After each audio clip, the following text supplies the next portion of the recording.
अस्सलामुअलैकुम। इस वीडियो में हम पढ़ेंगे पास्ट टेंस। पास्ट टेंस हर उस एक्शन के लिए हम इस्तेमाल करते हैं जो कि माजी में परफॉर्म किया गया हो।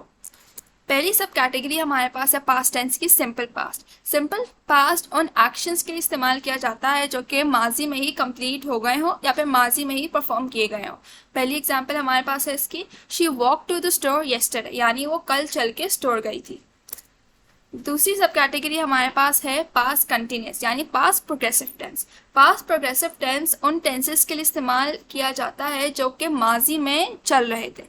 ये अक्सर आपको हिस्ट्री की किताबों में मिलेगा। हिस्ट्री की किताबों में जब वो किसी माजी की टाइमलाइन को एक्सप्लेन कर रहे होते हैं तो उस टाइमलाइन में एक ऑन गोइंग इवेंट को जब हम लिखते हैं तो हम पास्ट कंटिन्यूस टेंस में लिखते हैं। यहाँ हमारे पास एग्जाम्पल है, they were playing soccer when it started raining, यानी बारिश तो माजी में शुरू हुई थी लेकिन वो लोग सॉकर खेल रहे थे जब बारिश शुरू हुई थी। फिर आ जाती है हमारे पास पास्ट परफेक्ट। पास्ट परफेक्ट हम तब इस्तेमाल करते हैं सेंटेंसेस में जब हमारे पास दो एक्शंस मेंशन हुए हुए हों और कोई एक एक्शन दूसरे एक्शन से पहले परफॉर्म किया गया हो, यानी एक एक्शन परफॉर्म किया गया हो और एक एक्शन उसके बाद परफॉर्म किया गया हो। यहाँ हम एग्जाम्पल से देखते हैं, by the time they arrive the movie had started, यानी जब तक वो लोग पहुंचे मूवी शुरू हो चुकी थी। अब हम देख लेते हैं past perfect continuous. Past perfect continuous अक्सर हिस्ट्री में ही इस्तेमाल होता है और इसको हम इस तरीके से समझते हैं कि हिस्ट्री की एक टाइमलाइन एक्सप्लेन की जा रही है। एक पैराग्राफ में एक इवेंट का उन्होंने एग्जाम्पल दी है और उस इवेंट से पहले दूसरा इवेंट ऑनगोइंग था। एग्जाम्पल देखते हैं, she had been studying for hours before she finally understood the concept. यहाँ पे उसे कॉन्सेप्ट समझ आ गया लेकिन कॉन्सेप्ट समझ आने से पहले वो घंटों तक पढ़ रही थी।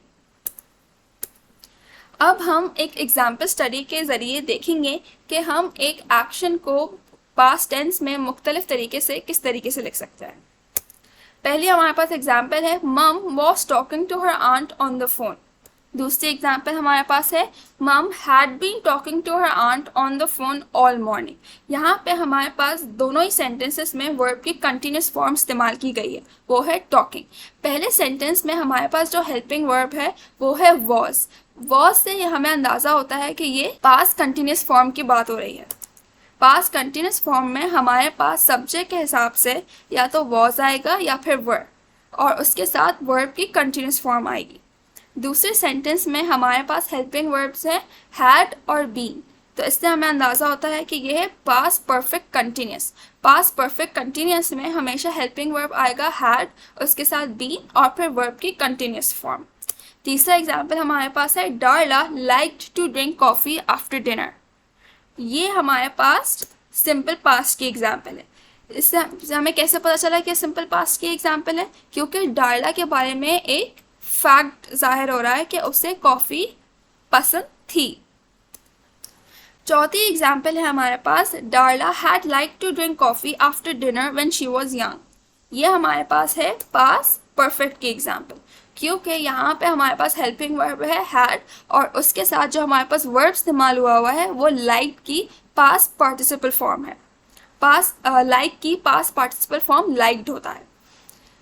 और यहाँ पे पास्ट परफेक्ट के हिसाब से दो एक्शंस की बात हो रही है, लाइक्ड और ड्रिंक। उसे कॉफ़ी पीना पसंद था जब वो छोटी थी। यहाँ हमारे पास एक क्वेश्चन है, क्वेश्चन पढ़ते हैं, the man sitting next to me on the plane was nervous because he dash before.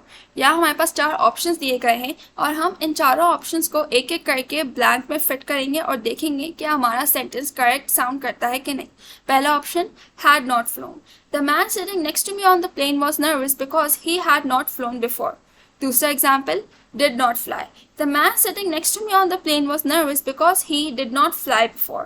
चौथा option, the man sitting next to me on the plane was nervous because he has not flown before. चौथा option, the man sitting next to me on the plane was nervous because he has not been flown before.